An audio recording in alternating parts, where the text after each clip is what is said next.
News Channel 7.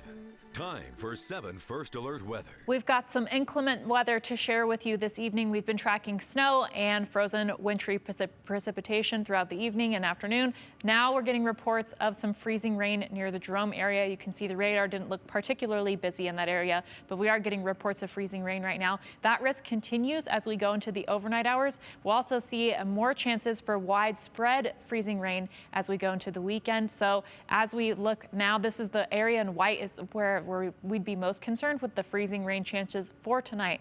We are also seeing another chance of some more snow in areas east of there, and that's why there's a new winter weather advisory right now. We already have a winter weather advisory in place for western portions of the state as well. And I just want to point out this area in white is where we will be looking at the highest chance of seeing that freezing rain, Owyhee County, and then other areas east of there. So that's what we're tracking right now. And again, you can see in our model here that that chance lingers as we go into the overnight hours with that pink layer right there. And for many areas across the Treasure Valley, we are still expecting some snow. I think there's a little bit more of a melting layer if we go a little bit more south, and that's why we're seeing that changeover.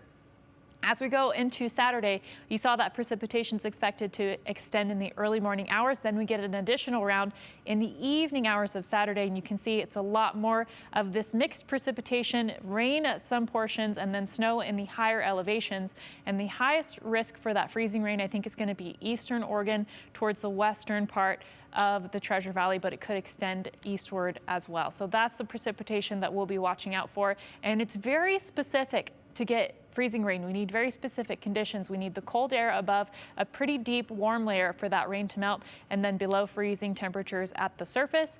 And you can see it easily can change to a rain snow mix because we'll just get a shorter warm layer for that to melt. And then if it's all freezing air, then it'll just snow snow be falling to the surface.